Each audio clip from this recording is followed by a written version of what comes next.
Hello, everyone. Welcome to another episode of Super Subs Podcast, hosted by Reesh and Narv. Podcast where two bros talk all things footy, drop takes hotter than a manager's seat after a five-game slump, and discuss who deserves our prestigious award of Super Sub of the Week. So it's football talk that feels like you're right here with us. So lace up your boots and let's get underway. Narv, who's your Super Sub this week? My super sub is from the Barcelona game yesterday. I'll say Mr. Ronald Araujo. He kind of played slightly off position. It was kind of like Amiron's tactics, just throwing a big body center back in there. And the game looked like it was going into a draw, but yeah, that was I had to look up what that gesture meant. Same. Uh, but yeah, he got the goal like literally last kick of the game. So as we record this podcast right now, Real Madrid, they're at halftime in their match. They're currently tied with Getafe. So like as current live tables are going right now, setting up for the big El Clasico next weekend, Barca is on top of the table, tied on points. It's a big one next Sunday. Mm-hmm. Man, I'm excited. We'll have to give our predictions for Oh sure. yeah. Um, for me, the super sub of the week is gonna be someone on the losing side, but Ekitike for Liverpool. I actually thought Gakpo was pretty decent, okay at times, but when He's the best Ekitike, starter that was attacker. Best attacker that was starter. yeah, for sure. Um, I think him. I mean, we'll dig into this game, but him and Soboslai, I feel like were the only ones really doing anything for Liverpool. But I don't know. Ekitike, he didn't get a goal or assist, but I thought when he came on, he was like a dangerous man. He was going against Dallo, and uh, but even then, like he was just a huge difference maker. And when he came on, they scored that goal. Gakpo ended up scoring, but you could feel as that game was going on that Liverpool were gonna win it, get a second. Didn't turn out like that, but it was really just because of Ekatike. Mm-hmm. That's spark. And it wasn't even like him playing his preferred role in that No. striker role, but he was looking really good. Yeah, I think so. Today I wanted to focus mostly on that game, the Liverpool United, because I think there's a ton of talking points. Uh, Mm-hmm. and I went to enemy lines today. Went to a Ooh. Manchester bar to watch that game. The fans were absolutely wild there. Shirts were off. Yeah, I don't know if I know there's a Arsenal bar in Charlotte, that Rita Irish bar. I don't know if there's a United one in Charlotte. All right, so quick question.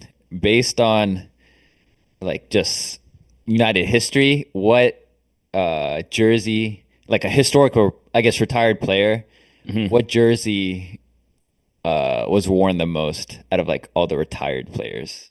Out of all the retired, This one kind of surprised was it a me. surprise? Yeah. Huh. I was thinking it's gonna be like either Rooney or Ronaldo.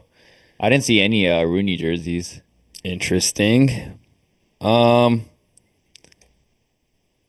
Interesting. I'm gonna say they might go like old heads. Maybe like the um maybe Ryan Giggs, Brian Robson, No, I Bobby Charlton. They're going way so back hold with on. the collards.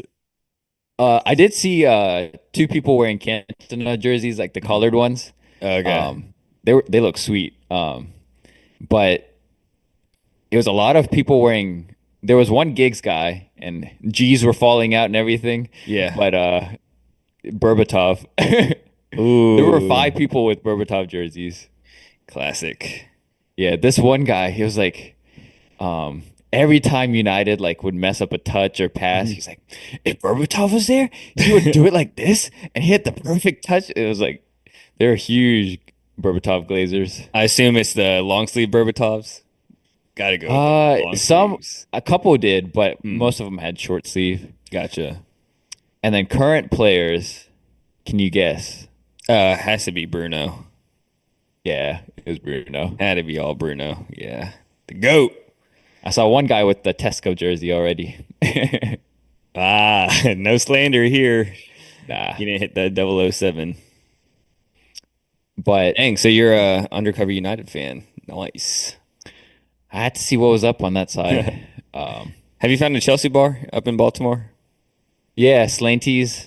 It's a solid bar, but uh, I guess there hasn't been a game like this yet for us. So maybe I just hit Yeah, it on a gotta good pick the day. right. Yeah. But I mean, at the end, like when you guys scored, there were like beers flying everywhere. No cheese. And then at the final Yeah. whistle, shirts were off. I was like, whoa. Chaos. But I guess before we do that, we'll kind of jump into the Saturday games first. We'll start with another win here, Chelsea. against 3-point collectors. Let's get it. 3-0 against Nottingham. Just to kind of quickly summarize the game.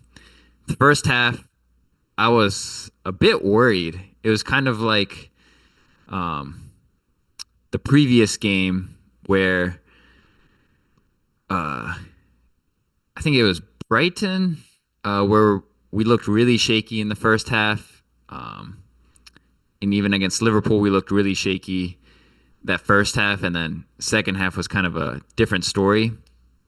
And same here against Nottingham. But our youngster came in the clutch early on, like 5 minutes into the second half. And then just like the pressure we applied. But I think the biggest difference maker, he could have been a super sub too, is Mark Gui, where João Pedro kind of dropped into the 10, and then we had a proper striker. I think that made a huge difference. And then we ended up winning 3-0. I think Reece James, his goal was kind of sealed the game. Nottingham's had a few chances there in the second half, but I think the story is just Nottingham not being able to capitalize on their chances. Yeah. That first half. Yeah, I didn't really remember them creating anything that second half, really. I think it was really that Pedro Neto free kick that was deflating because goalkeeper union, but I think it should have been saved, and it's just like a soft goal to give up. I think that was just like super deflating. Oh, Oh yeah. you didn't even mention the biggest story of the game. Oh yeah. And then literally right after, Ange was sacked. I think we caught up real quick on the phone, and I was like, "Did you just see the news? Ange got sacked." Yeah, I saw a interview with Ryan Yates, Forrest like captain, and he basically said it was 10 minutes after the final whistle. He said he gave like some interview and then went back to the dressing room, and like one of the teammates told him that Ange is basically gone, and he basically said like good luck and left. Jeez, dude. Marinakis has really He ruined the club. ruined. Sure. Because they had a good thing going with Nuno. Mm-hmm. I mean, like, I get it if you don't want Nuno anymore, right? But like, just based on how the team is set up, it's not a team for Ange. Yeah. Yeah, not at all. So I've seen stories out there like Sean Deitch, a candidate, and then also like Mancini out of nowhere. Oh wow, Yeah. major throwback. Mm-hmm. But for me in the first half, like I think where we struggled most is because I don't know, João Pedro felt really isolated the entire first half as a striker. And he's definitely a guy that likes to drop in, like receive it at his feet, you know. But like Nottingham did, I mean, props to their defenders, like Morato and Murillo, kind of like as soon as he got it, like bang, they were on his back. And then just like missing Cole Palmer and Enzo at that 10, like I think that was a big miss. Santos, this was definitely one of his poorer games. Yeah. I thought Lavia looked kind of bad too that first half. He looked kind of just off the pace. Yeah. And don't get me started about Gusto too. He just misplacing passes, putting us in danger. Red card to kind of Oh, yeah. seal up that performance. Um, yeah, Gusto in the midfield role. I mean, I get kind of why Maresca went with that for Liverpool, kind of just having like a maybe like a specialist to pretty much man mark and nullify the Liverpool midfield. But like game like Forest, I don't know that I don't think it really suits. Shouldn't really be the like his special role against a team like Forest. No. Yeah, I agree. I But would what like was to like see. Casado benched? Because I thought the South Americans had like friendlies, not necessarily like qualifiers. I have no idea. Maybe we're trying to get Lavia kind of more game time. And I mean, we know his quality, so I think maybe just trying to give him some minutes here, Gotcha. like meaningful minutes. But I mean, even in the first half, though, like you saw João Pedro. Like the only chance I remember is Santos being played through by João Pedro, and he kind of like hit it wide. But it all started because João Pedro dropped into the midfield, played it Yeah. through. But that's kind of what changed second half, and João Pedro playing the 10 role. And the reason I like him better than like Cole Palmer, I always say like he's better out to the right, is because you have to have strength like playing in that role. And I think João Pedro, he's much stronger than Cole Palmer, so Palmer. he's able to play there.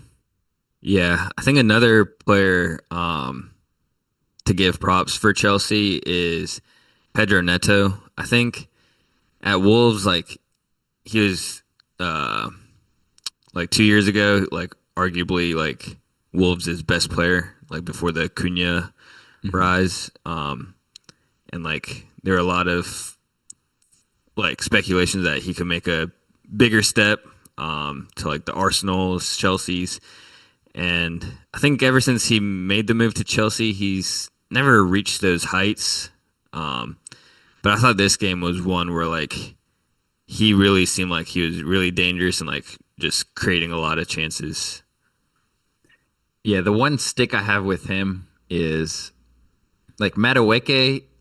I like how he's much more direct, and not selfish. But I think both of them lack that final product. Like I want to see him improve there. Yeah, which is weird because I think he kind of had that in his locker at Wolves.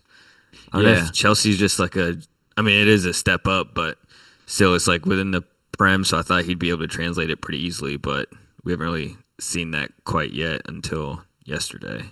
Yeah, it's like everything up to that is like great, but Yeah. and on the flip side, Garnacho, a lot of Chelsea fans were getting on him, but I don't know. I feel bad for him in that first half because if you really like think about it, like we were just launching it up towards him, and Milinkovic was just winning every single time. And like I was surprised we weren't trying to play to his feet and let him run after Milinkovic, but like you shouldn't expect him to win those Win aerial. duels. Yeah.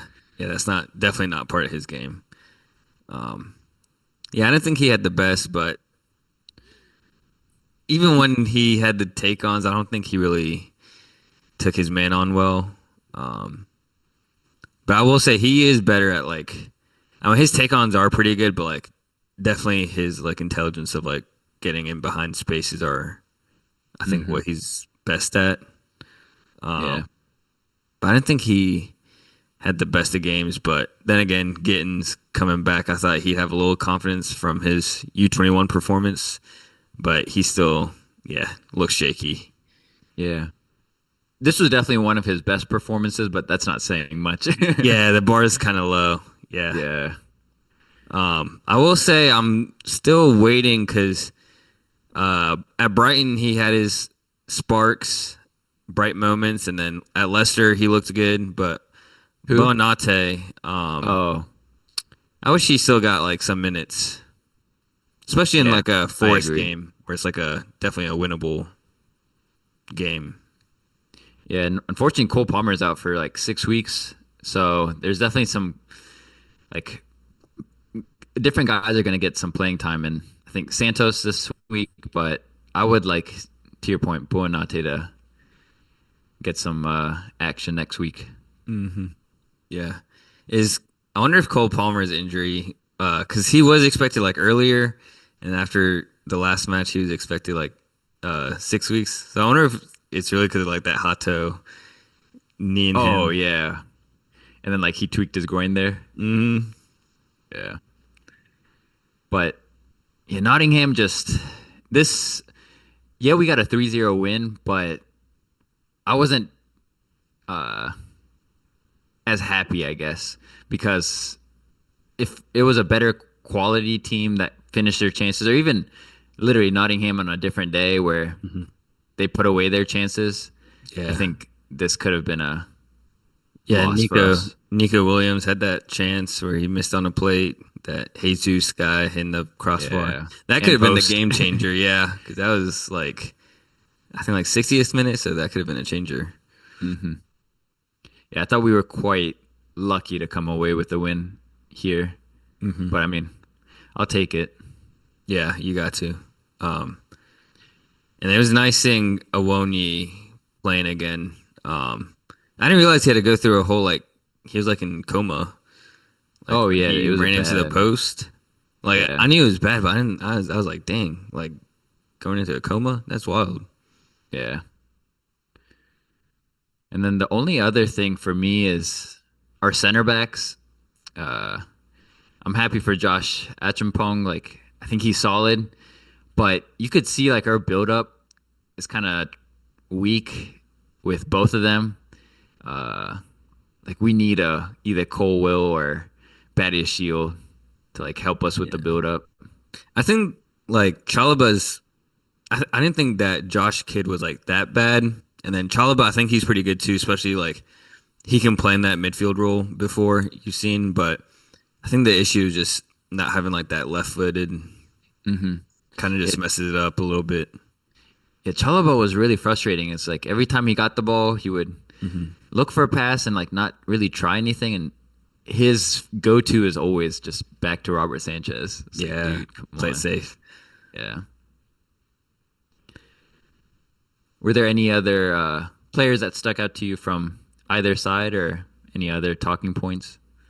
Uh, Not much other than yeah, this Marinakis just absolutely ruined the Forest. They weren't the most entertaining with Santos, but I mean they definitely had something going with him. So it's just unfortunate how quick like how quick of a 360 their team went. I mean, we kind of had them finishing quite low, but like they look like quite a mess. And they have some talent, so if they do get relegated, like yeah, they'll that's just shambolic. Yeah, they should not with the squad players they have. Yeah. So who do you think kind of comes in for in that managerial spot now?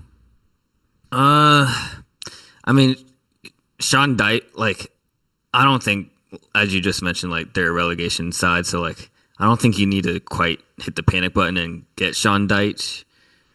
But at the same time, like the manager market's just, I think, kind of weak.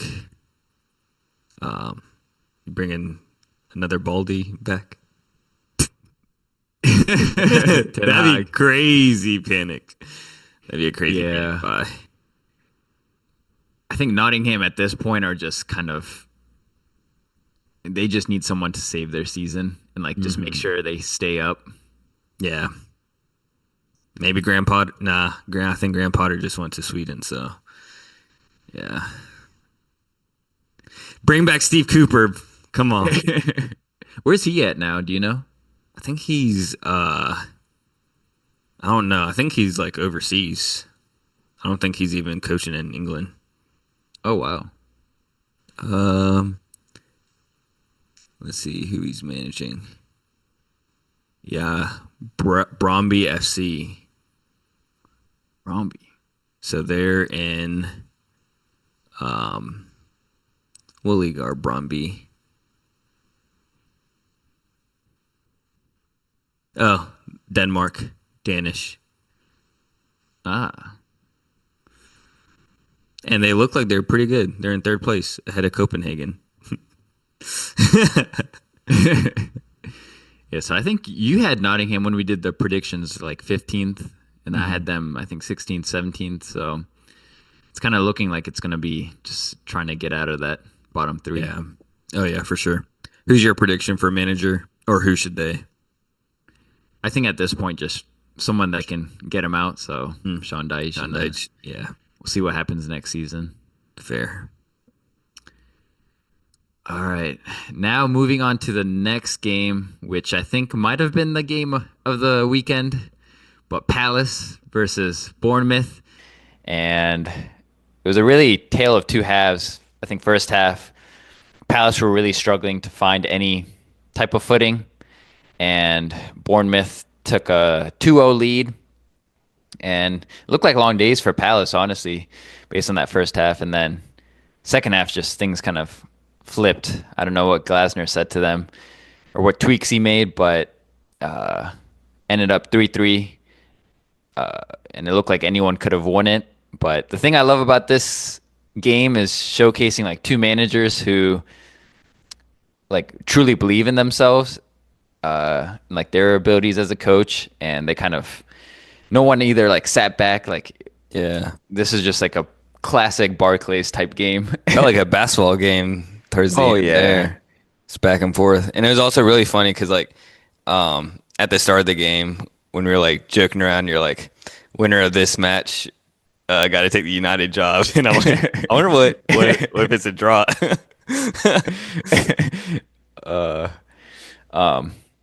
So I'll start here, and one player I think that probably doesn't get talked about too much in this game just because he wasn't on the score sheet is Semenyo. But every time I've been watching him for the past year and a half, like he just reminds me of like Mane before he joined Liverpool, where he's just an absolute beast. And I guess it is a little unfair. He was going against Richards, but he was like toying with him. It was insane. Yeah.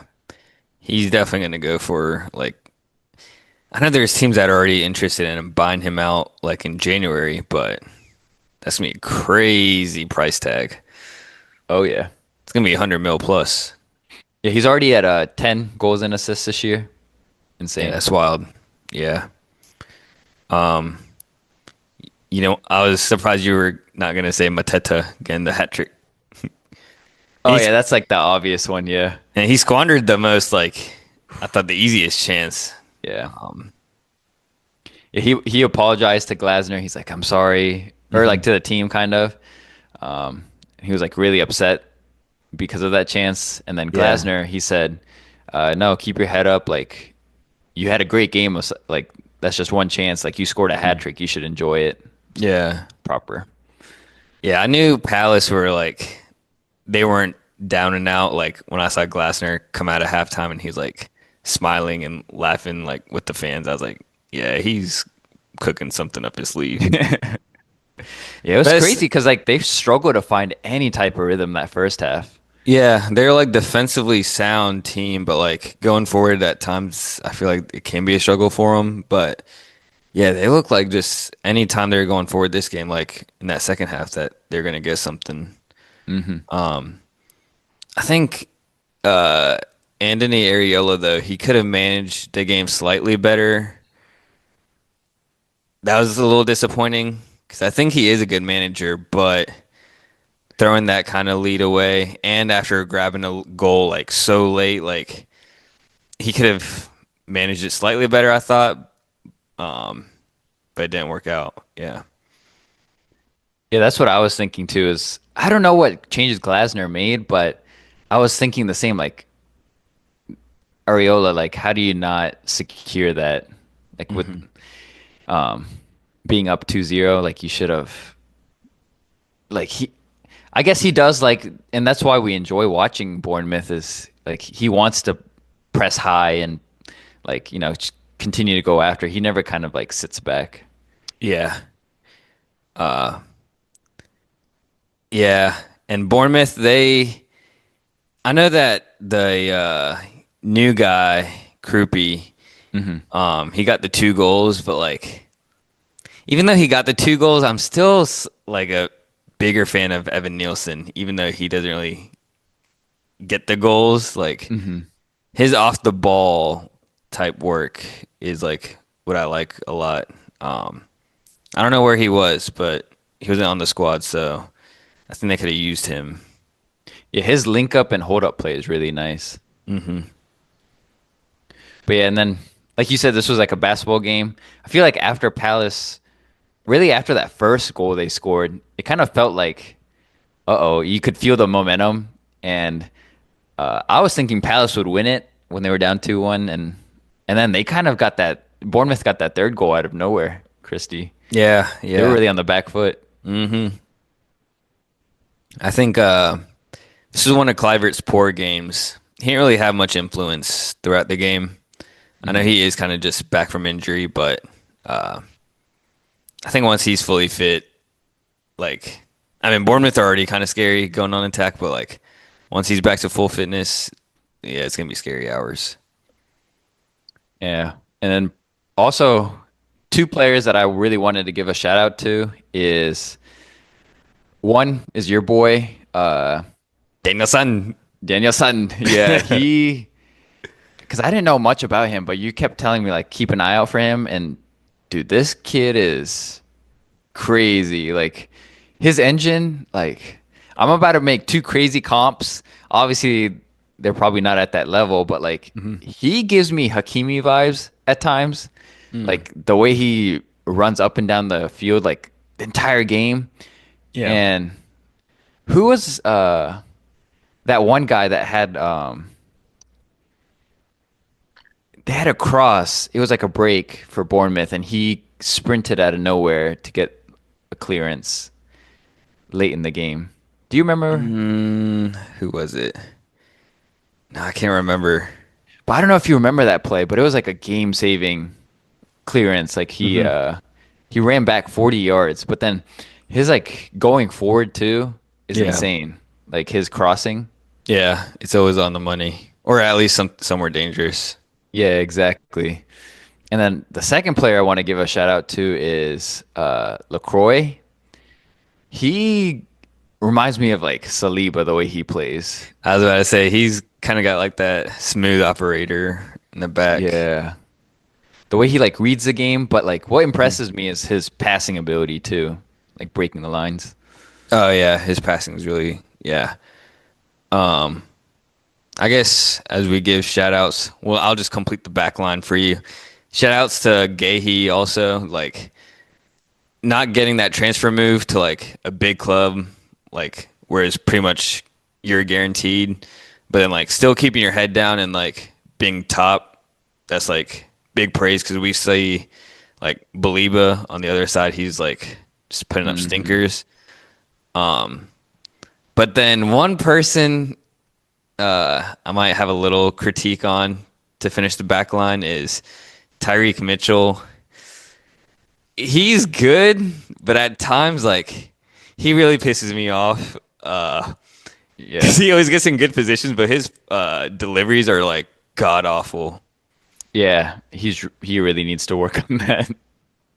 But like I mean, I like how he plays though, but it's just his quality at times is lacking. Yeah, because when he first broke out into the Crystal Palace team, it was like, oh, we got like possibly a star in the making, but like he just hasn't hit the heights yet in his offensive game. Yeah.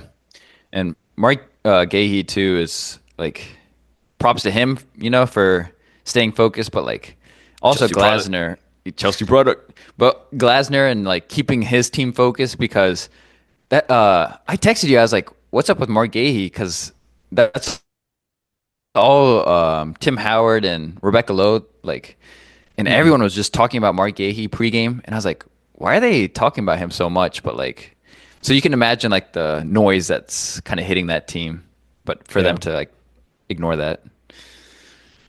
At I guess quick question before we move on to like the next scheduled game we have on the agenda. Would you with your I guess somewhat of an injury crisis at the back, splurge to get Gahey back at Chelsea? Uh, he would be a really nice luxury to have, but I still have like pretty high hopes on Colwill. Oh well. Hmm. Yeah, I think he's like the future of our backline.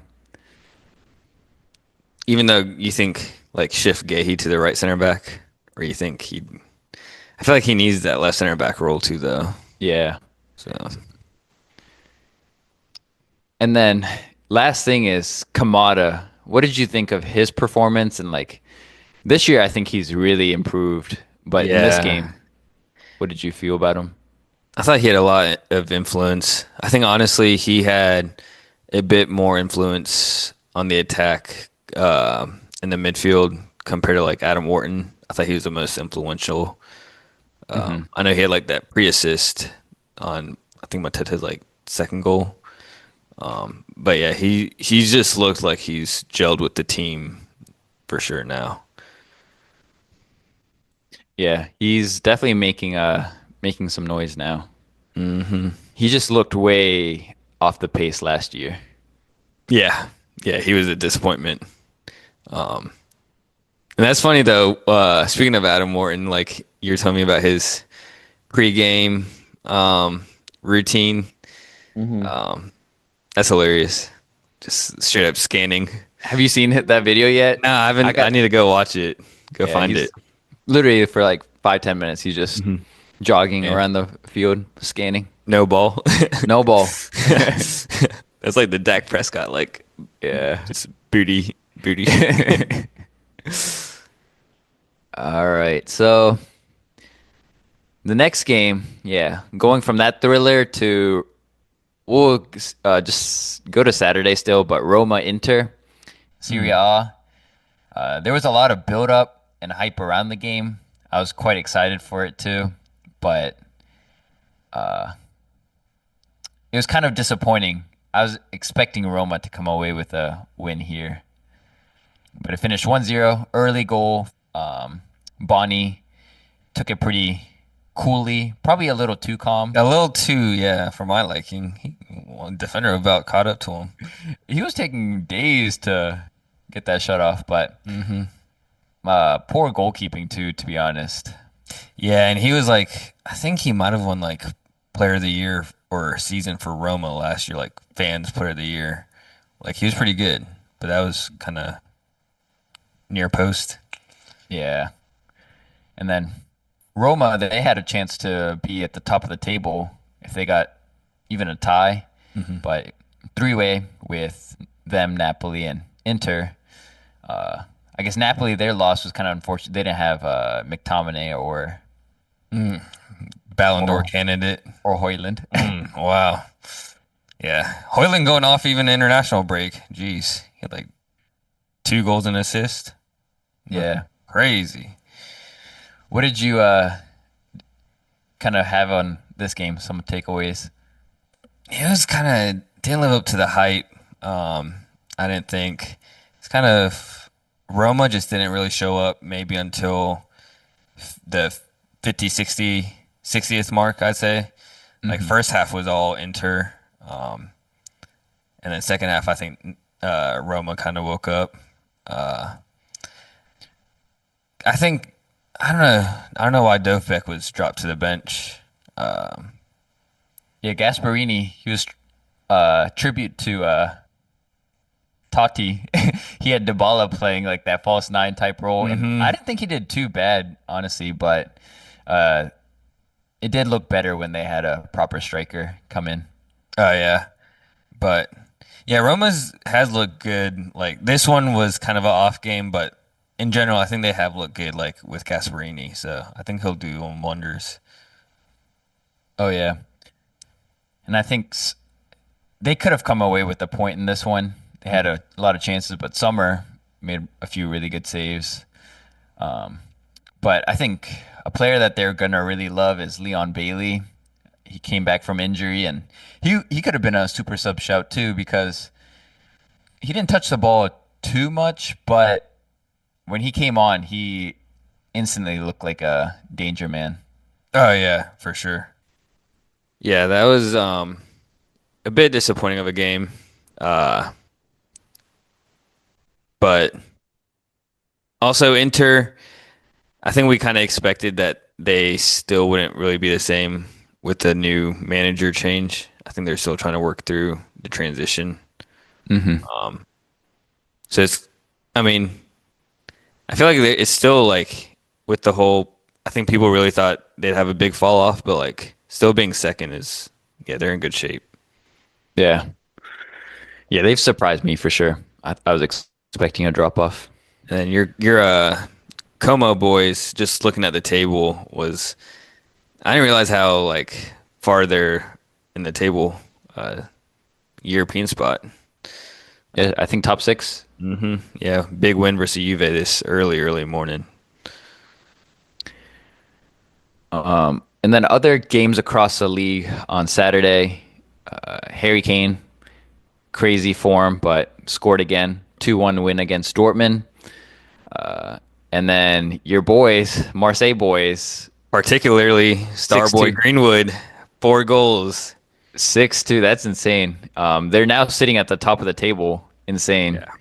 Yeah. And Ligue 1 is really exciting this year. PSG's kind of dropped off from their levels. Granted, they do have hella injuries.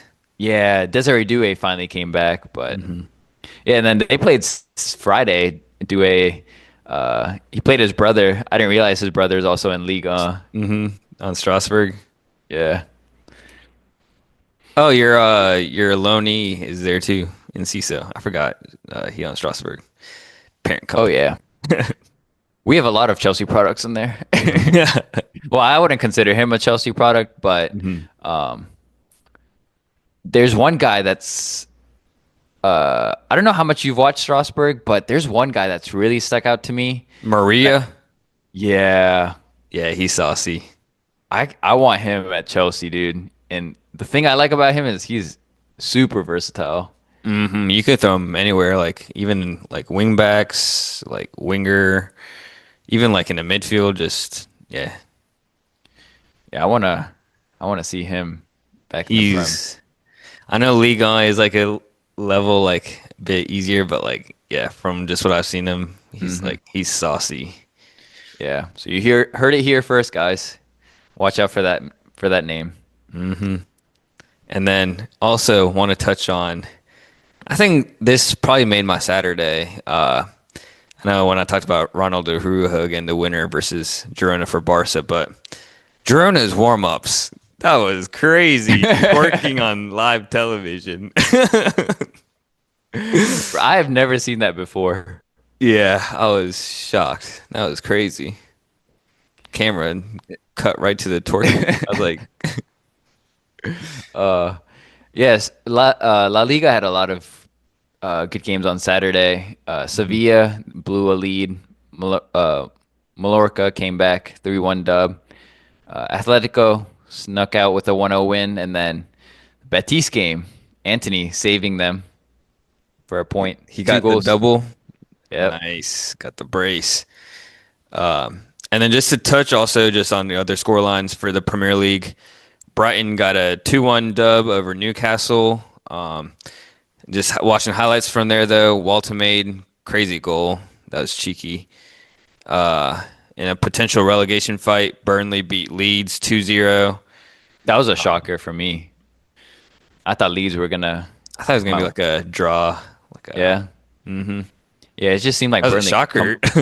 Yeah, I was surprised Burnley like dominated like that. I don't know. I was expecting Leeds to, because they've been kind of in good form. Yeah, that is true. City 2-0 versus Everton. Haaland two goals. He should have got Well, a hat trick. we got to talk about Mr. Shirky. He was back and he was looking crazy. Yeah, his cameo, like he's looked better than Mr. Wirtz all season. Yeah, I agree. Shirky was looking pretty saucy. He looked like he dropped hella weight. That's the issue, though. I feel like he's never had like a fully like injury-free type Yeah. season. Um, Yeah, he. Sun. I don't know Go if you ahead. saw him like during the game, but like he looks like he's dropped 30 pounds or something. Yeah, I didn't really take notice of that, but like his link-up play was kind of scary. Yeah. In the cameo. And apparently there's a whole thing with like people, City players getting interviewed about like what their favorite dishes and Hmm. stuff. And apparently there's a like Riyadh pasta is a thing. So I guess that's like one of their sponsors, Riyadh, but like the Yeah. pasta apparently is like every player's like, yeah, the Riyadh pasta. But it's Interesting. like Shirky's not getting any, dude.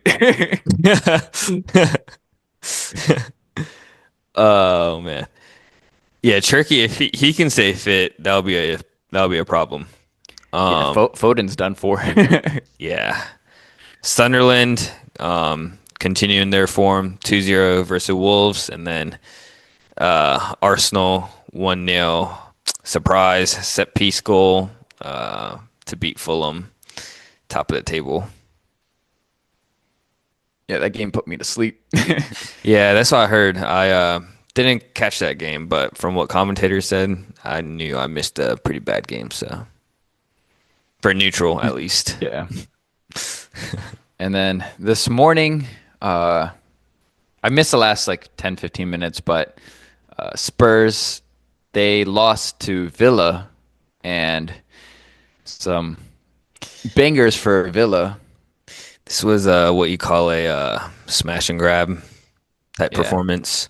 Villa just outplayed, but came away with the win. But that second goal was quality, just all around. From I A know long ball. back in the playing days, you love long balls. And Dude, Matty it's the Cash, best.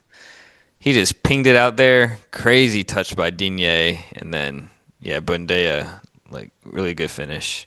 And then Morgan Rogers too scored a banger.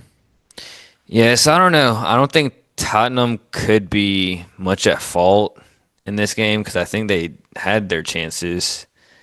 Just Yeah, didn't they were put the them better team. away. Yeah. Yeah, I didn't have much to touch on in this game. Yeah, I didn't either. Apart from kudos, like people that doubted him, like silly, silly, silly. Yeah, I thought Xavi Simmons was a little quiet this game. Same Hmm. with Mateus Tell.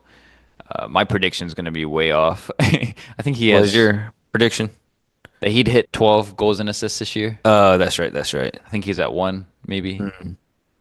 I hope. Was it? It was all comps though, right? No, in the Oh, Prem. just Prem. Oh, damn. Yeah, but Yeah. he's also being used like as a striker. Yeah, that's not his strong suit. And No. I'm surprised why because Thomas Frank like loved Richarlison at the start. So Yeah, but shout out to Kevin Danso. He looked solid filling in for Romero again. yeah, Romero's a big loss, but still, yeah, Danza did well. To your point, I wonder how long Romero's out for because that's a big loss. Muscle Okay, injury. let's stop the waffling. It's time. It's time. Time, time for the big one. Hey, all I said coming into this Liverpool United game, because I was Liverpool. What they were in a 4 game slump, Three. 3 game slump In the Prem, yeah.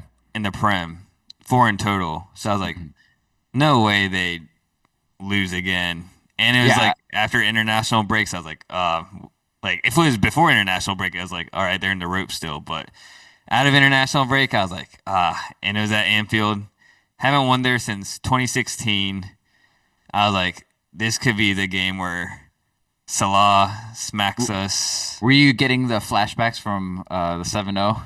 Yeah, all I said was, I just hope, even if we lose, just don't get smacked. Yeah. And if I we were the listened back- team where Wirtz broke his like no goals, no assists thing, oh man. That would have been storybook. Yeah, I was listening back to our pod, and I said, "Yeah, I think you guys will win this game," and that was exactly what you said. It's like, yeah, I wish we played them before international break because I think we could pull something off. But I think there's a feeling that Liverpool just aren't. Yeah, they're towards the top of the table, but like Szoboszlai saved them against Arsenal, right? And then they've had a lot of games where they just score last minute, kind of lucky. Yeah. They haven't looked good if you really think about it. Yeah, I know. I think we touched on it last episode too, but out of the top five current teams right now, we got a imposter in our hands. This is Liverpool. Yeah, imposter manager. Arne slot. Yeah, I mean, That man was. I'll let you summarize the game, but he was kind of playing off of pure vibes there at the end. yeah. So 2-1 to United. Early goal, like 2 minutes in, and Buemo gets a goal, and then y'all just kind of play defensive, and we're like, okay, like break us down, Liverpool, and Liverpool had the ball that entire game and just could not break you guys down at all. They did get unfortunate with some posts, but still, like they didn't really create that many clear cut chances, and they were struggling to create chances. And then Ekitike comes on, pretty big difference maker. They grab a goal, and you could feel the momentum shift, especially like in Anfield. And you're thinking, just United hold on for the last 15, 20 minutes for a point. And then big man Maguire gets a goal. He's an idol out there from all the haters, including myself. I was a hater at that one season where he was on massive slump. And then after that, it was just you guys again were like, okay, Liverpool, break us down. Like, we think we can defend. And you guys did just that. Like, I don't remember the last after you guys scored. I don't remember them really creating a chance. Yeah, I don't either. I think one chance might have been Salah at the back post where he completely just kicked it out for a goal kick. But that was really it. Yeah. He had a poor game again. He looked really bad. But I think the poorest might have been Isak. He just looked like he forgot how to kick ball. Not gonna lie. Yeah. And speaking of Slot, let's start there. I think I listened to a little of his post-game interview, and what stuck out to me was when he said, this Manchester team, they're hard to break down. And I was like, dude, you've seen teams like break them down so like Grimsby Town break them down. Like this is a midfield too that's like chasing. Like it's so easy to break them down. Like that's a poor excuse. And you had, to your point, you had an international break to like think about this game. Like, come on, dude. Yeah, I saw another quote where Slot said, United the past 3 weeks, the past three match weeks, they've been starting Sesko, and then they decide to all of a sudden bench him this game, so it messed us up. But that's how teams do against us or something. So I was like, this brother coming with, He's reaching there. yeah. Well, that was one thing. I was slightly worried about the lineup with our front three, especially with Sesko kind of being in form. But I think that was a good choice because I think if we did have Sesko, it'd be like very one-dimensional. As Cunha kind of gave something different. But yeah, But even if Sesko, if they knew Sesko wasn't playing, like, do you think they would have lined up differently? No. Yeah, I don't either. put their right lineup. It's just a matter of, I think he just, funny enough, getting outclassed by Amiron here, picking up his first back-to-back win ever. Yeah, I think Slot, like, he might really be a fraud. Because at the end, he was playing off pure vibes. What do you mean by that? Pure vibes as in, like, literally going full attack mode. Like, he had, like, Ekitike, Chiesa, like, both just hanging out there on the touchline. Like, it's kind of all a bit crowded in there, and, like, just move Szoboszlai at right back to fit in more striker attacking. Like, And I feel like a good manager, like makes actual meaningful changes, but like the only thing Slot really does is like he'll change guys like right back he'll have Connor Bradley or Soboslai, like he'll make Mhm. that change. Kirkez, Robertson, or he'll make a change where it's instead of Gakpo, he might put like Wirtz or Ikitike out there, but like he's Yeah. not really changing much. He's just changing like the names and faces of like who's in the lineup, but like he hasn't really made like another change, like Yeah. good manager, like you realize that your team's struggling like to create chances, like you make a change. Yeah. And I think last year was like, yeah, I'll give him his credit of like discovering Gravenberch at the six. Like I'll give him credit, but like other than that, it's like you had the foundation from Klopp already. Like you and I could have gone into that team, I think, and managed Liverpool. Yeah. That's why like it always irks me when I hear people say like, is Slot like already gonna be a cult hero or favorite over Klopp? And I'm like, no way. Like what Klopp inherited was like a shit show, and like he changed not only like the culture, but basically gave Slot like a blueprint to work with going forward. And he like set him up perfectly, like financially, and like Slot wouldn't have had this transfer window if it wasn't for Klopp. And I mean, he got all the guys he wanted, but like he also not only that, he got guys that teams would like want to have just one of those guys, like would Yeah. go all in. But like he got three big name players, or Yeah. like even more, but still. Yeah. So, I mean, like to your point, when we had our predictions, like you were saying, with the amount of transfers, it could hurt them. But at the same time, like good teams figure it out. Like I think with the case of like Real Madrid last year when they had Mbappe, like I don't know, it's like similar to them where they had like big names, but like they kind of looked functional, whereas this team Yeah. just looks dysfunctional. And then uh Slot too, like the change I would like him to make is like they play that 4-3-3, but why not change to like a diamond formation and then you can have two strikers? Because I don't know, I feel like Ekatike and Isak should be playing together. Like it shouldn't be like one or the other because both you have to start Isak and like Ekatike has been your best player, best Yeah. attacking player. So like and also 4-2-2, like you get those guys closer to goal and you get Salah closer to the goal, but like I don't know, like if you're a good manager, you notice Salah like it's not working out, like you should be brave enough to like bench him, Yeah, like today he was looking bad. He did get taken out for Frimpong, but yeah, like McAllister too. He's been slightly struggling this year. I feel like Curtis Jones has had like really good cameos. So like even today he looked really good when he came on. He should be one that like I feel like give him a run of games starting. To your point, like you can't just if it's not working out, you can't always stick to your method just 'cause of like the names. Yeah, and I mean it's not a knock on Salah really. Like we all know like what type of player he is, and like he's shown that like he's a legend, but like that doesn't mean that he's like he can't be at fault for things. Yeah, exactly.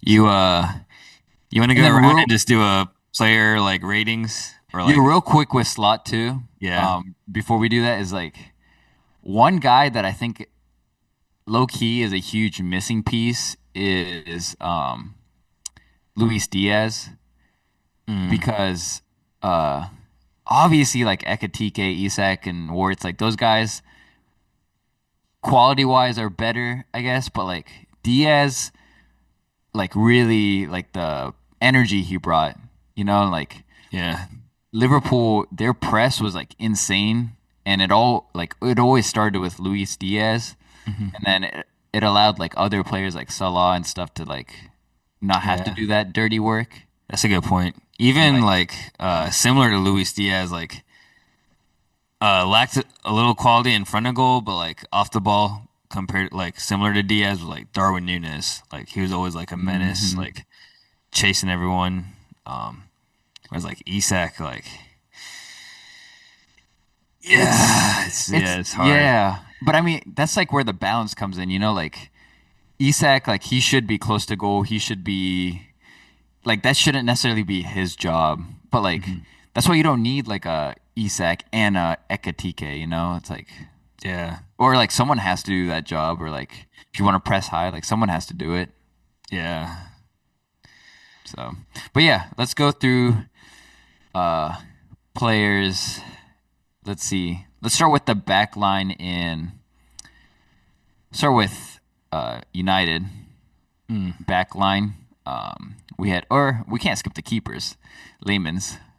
What do you think of his performance? I thought he was good. He had like a few good claims. I don't think he really could have done much for the goal. No. Really. So I thought he was solid. Definitely like I don't have like any of those antsy moments with him compared to like when Binder and Onana played. Yeah, there was one corner kick towards the end, like last 10 minutes, where he punched the ball, like came out and Yeah. punched it. I was like, hmm you do not see that with Onana and Nope. Binder. Yeah, not at all. But yeah, the back line we had, we'll start with Shaw, Maguire, and DeLit. What did you think of them defensively? They look good. Solid.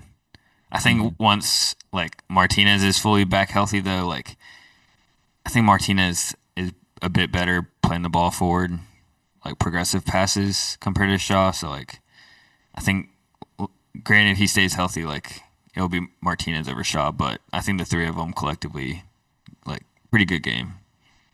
And it's surprising with Maguire and DeLit, both guys like they're huge, but like they're not very mobile.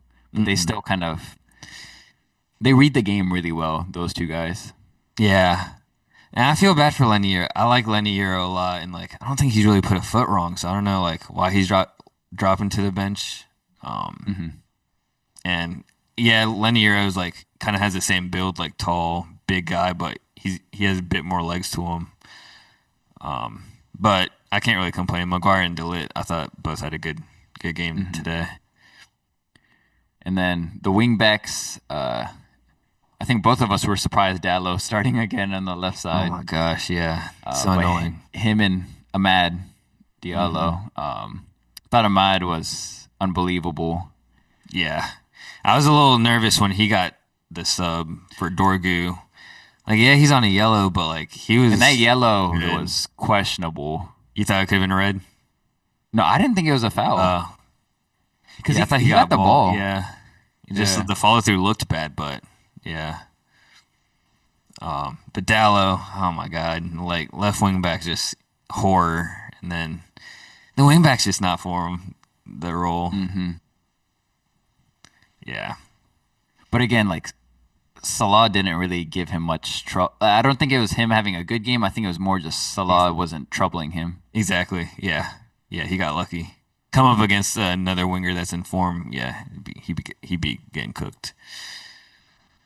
And then in the midfield, we had Bruno and Casemiro. He played, I think, like an hour before he got hurt. He got cramped. He got 60 minutes in, I think. That's when I got nervous too. When I saw Mr. Ugarte getting lined up to come, I was like, "Oh dear God!"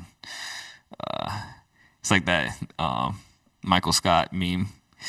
Dear God, no. But yeah, I thought Grandpa Casemiro had a decent game. But Bruno was definitely the better of the two. He's definitely one of his more influential games, I think. I think it helped them where if the game was more open and they weren't necessarily parking the bus, Yeah. I think they could have been in a little more trouble, but I feel like they had everything in front of them and it was easy to just kind of read things out. Yeah, getting that goal that early was like it kind of set the tone for us. Hmm. Yeah, I think those guys sat in well and did the dirty work really well. Yeah, definitely. And you don't question it with like even Bruno, like you would want him towards the goal and like Hmm.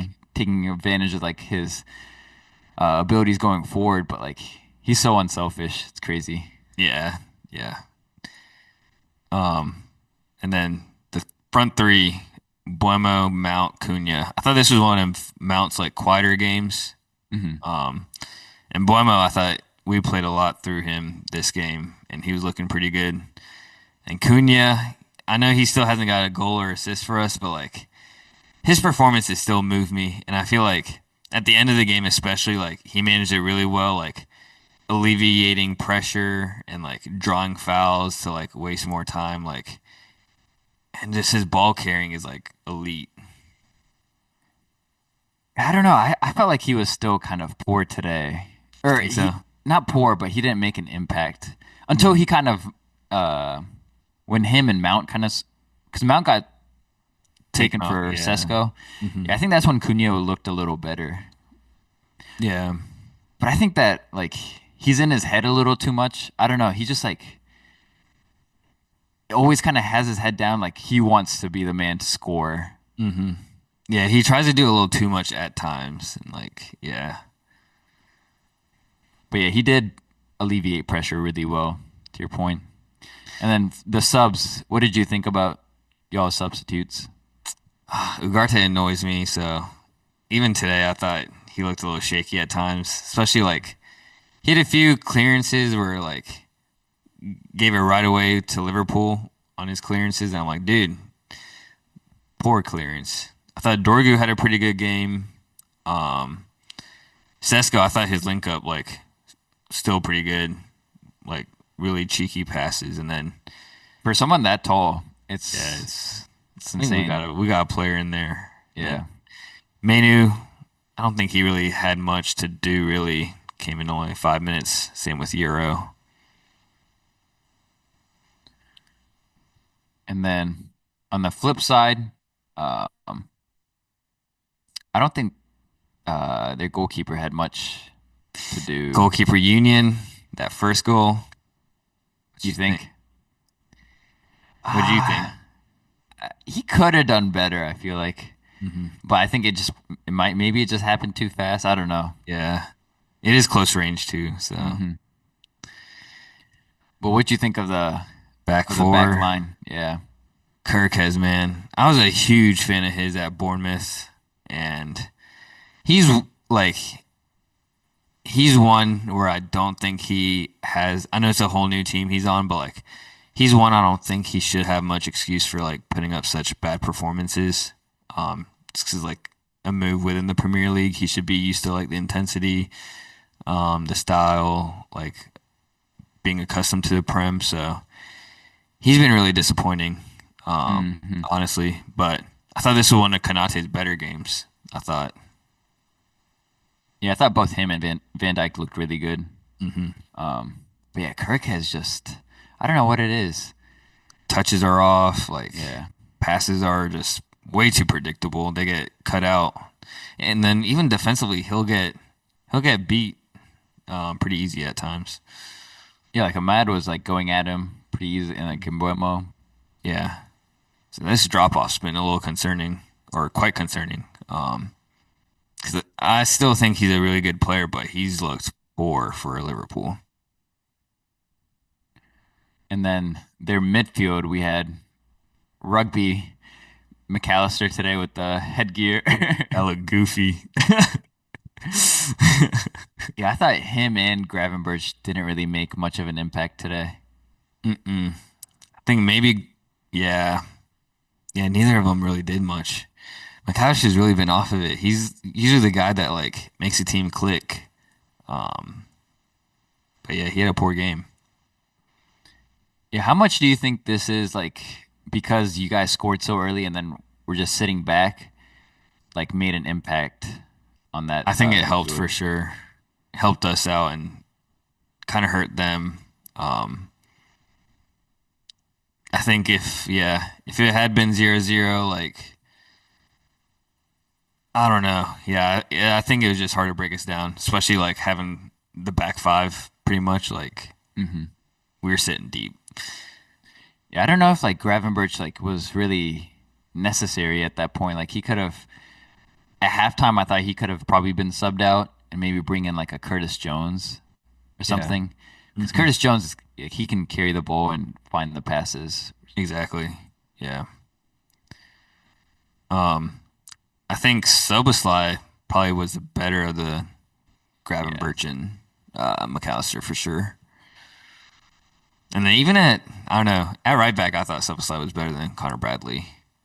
Bradley's another yeah, who's been a little. He was quite promising, but he's been a little disappointing. hmm He just, it's hard to be coming off of like Trent playing that role. I think defensively he's better, but just attack is just kind of like fizzles out when he gets on the ball. Mm-hmm. Yeah.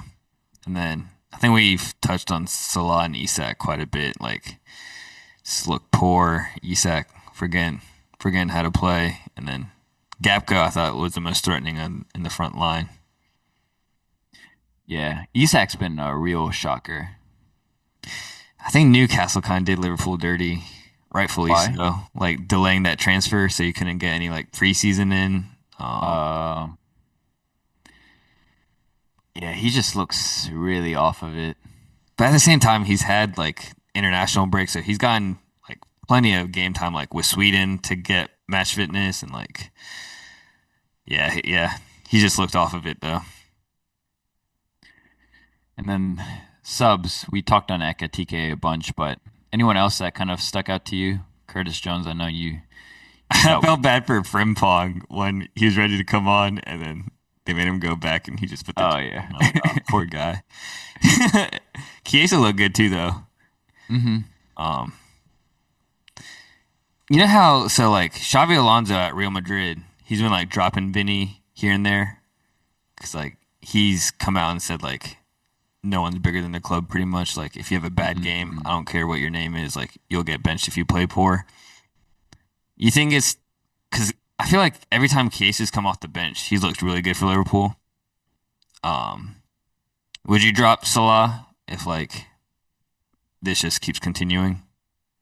Yeah, I think Salah should be dropped to the bench for sure. And I mean, you know me, I'm a huge Salah fan, so Hmm. but I mean, you have to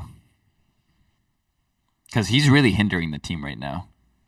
Yeah. He's not offering anything. Hmm. Yeah. Tough times for Liverpool.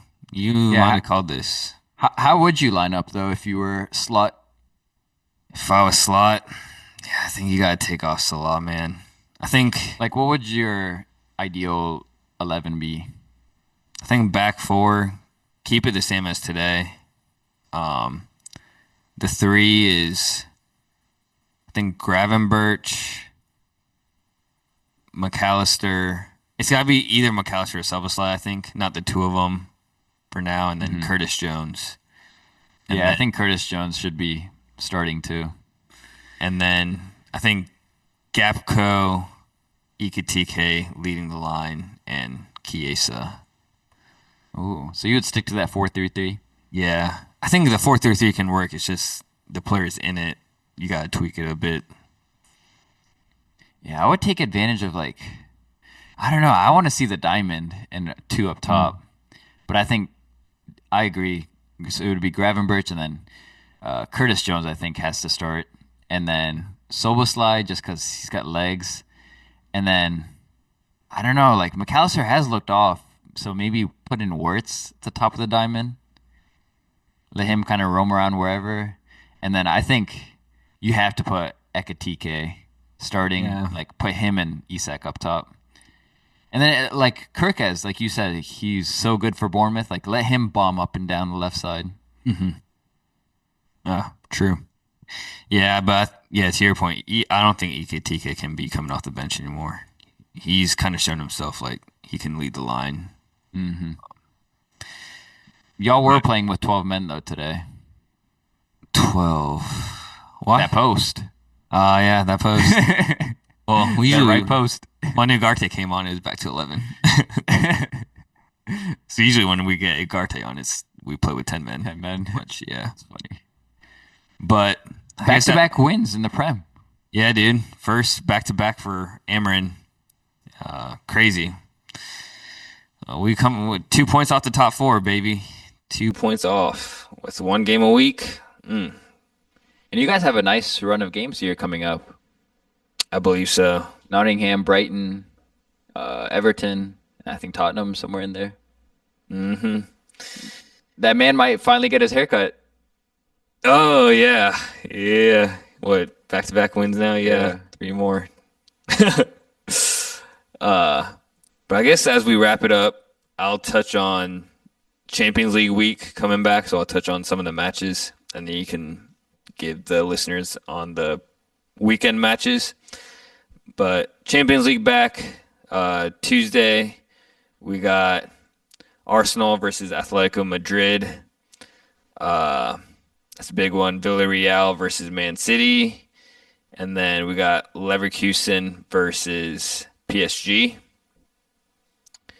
Wednesday, we got Galatasaray versus Bodo Glimt.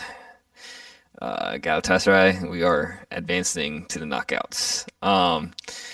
Is it in Turkey or is it in... Yeah, it's in Turkey. Oh.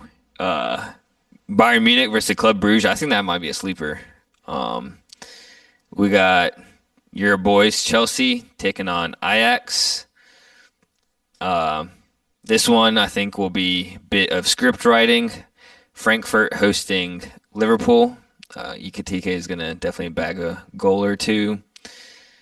Monaco versus Tottenham. Will Pogba finally be on the bench? It keeps saying late October is his expected return. So, got Real Madrid versus Juve, and then Sporting versus Marseille boys. And then over the weekend, I have to touch on El Clasico. That's on Sunday. Make sure to tune in. 11 Eastern. It's going to be a banger. I will be on Do Not Disturb mode at that time. That is going to be a banger of a game. What's your prediction? Real Madrid home. Real Madrid. Yeah. Barca's high line just not highlining this year. Hansi Flick got a red card, so he'll be in the stands. You think it'll be a close one, or what are you expecting? How do you expect this to play out? I don't think it'll be close. I think 3-1 Madrid. Yeah, I was kind of thinking the same. I think Barca are favorites, though, but we'll see. Alvaro Carreras, this will be his next test versus like a big name. So he started off pretty strong for Madrid, but he's kind of Shaky. had Slightly shaky.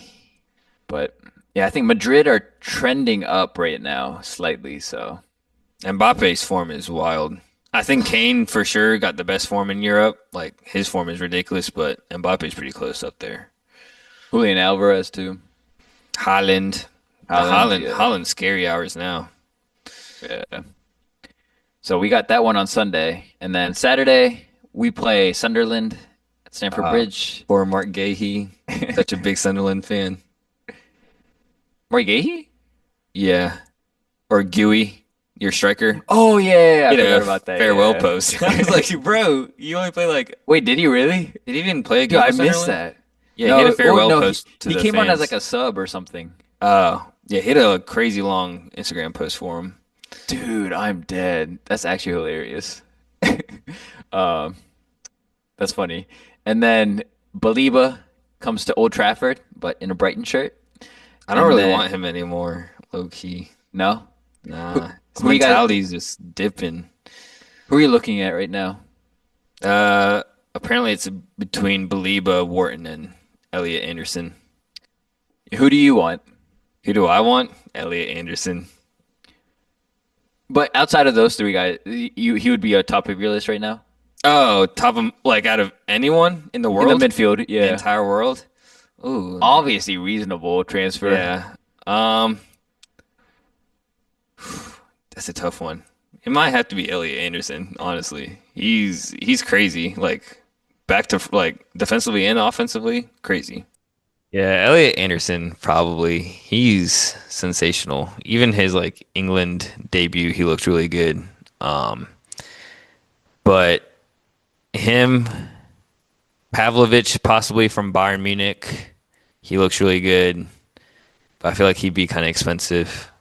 Yeah, and Ellie Anderson too. He's proved himself in the Prem. Yeah. Or I think Aston Villa. I think they have financial issues. So like Onana would like be crazy pickup, and then I think Dream like this would be like cuckoo land. But Dream for sure would be Bruno G. Ooh. But that'd be like, yeah, we'd have to sell to some Qataris or Saudis. Maybe let Bruno go at that point. The one rumor I saw, which I hope does not happen at any cost, though, is Ruben Neves. Ew. Yeah, no. Stinky. No, that'd be a big regression. But Elliot Anderson, top choice. And then we have Liverpool. I do like that shout. Big fan. Eddie Howe too. He was saying like how he like that's the biggest regret is like them having to sell Ellie Anderson just because they had to meet the PSR rules. Yeah, that's great. Why they not sell like Longstaff? Keeping Longstaff over Anderson. Didn't they sell Longstaff? I think they sold him this year. Yeah, I don't know. Yeah, weird. And then, do you think Liverpool get a win back on track against Versus Brentford? Brentford. Is that the G Tech? Are they about to get G Tech? Dude. Checked at the G Tech? Nah, they got to win. If they lose at Brentford, bro, that'd be sad. And then Sunday, big one is Arsenal Palace. I think that could be an upset there. I can see it. Villa City. Villa's kind of been on good form recently. And then Everton Tottenham be a decent one too. Nice. And then around the league, Saturday doesn't look. Oh, sorry. Saturday we got Napoli versus Inter, so that'll be a big one in Serie A. Sunday, as you Oh, mentioned, we also have your Marseille boys. They play Lens, who I think are yeah. top four. Marseille boys, we're top of the table. Crazy. But Lens, they got Edward. Sunday we got, as you mentioned earlier, the El Clasico, and then we got Lazio versus Juve, and then I don't know, might have to keep an eye out for the Lyon versus Strasbourg. Keep an eye out for that game. Yeah, Sunday's got some fun games. So definitely a big week for you, sir. Got the midweek and then the weekend. So Yes, sir. wish you and your boys all the best. Honestly, anyone but Arsenal win the league too. I wouldn't mind if y'all win. Yeah, thanks for beating Liverpool for us. Yeah. No problem. What place are you guys in? Second or third, right? No, we're in like fourth or fifth. Oh, We're like literally right ahead of you guys. oh! Don't let us catch up now. United title charge. title charge for you guys? Crazy. Are you expecting a dub this weekend? Brighton? Brighton's our kryptonite. I swear. Brighton and Palace are always our kryptonite. So, but we are home, so I'm expecting a win just based on how form's been. But Brighton's been pretty good too. So we'll see. Hopefully, Baliba, if he's a true United fan, just drop an all-time stinker. Yeah, you guys have looked better, not just form wise, but like it just seems like guys are kind of clicking. Oh yeah, yeah. So it's funny to see how the United fan base just switched after one game today too. Like the people that wanted Amiron out, I'm like, clowns. Yeah, you've been on that Amiron wave. Yeah, I've been on his train. You thought I was about to say Yo, I was waiting for what word you're gonna say, bro. train, yeah. But I think I think with that is it, ladies and gentlemen. Thanks for hanging out with us, and we'll be back next time to talk more footy, highlight game-changing super subs, and drop takes hotter than a derby day. Oh, if you enjoyed the chat, make sure to subscribe and drop us a like and share the pod with friends and family. But until then, keep the football chatter alive and catch you on the next episode. This man got the giggles from the win. For real. Back to back, baby. Alrighty, peace out. Peace.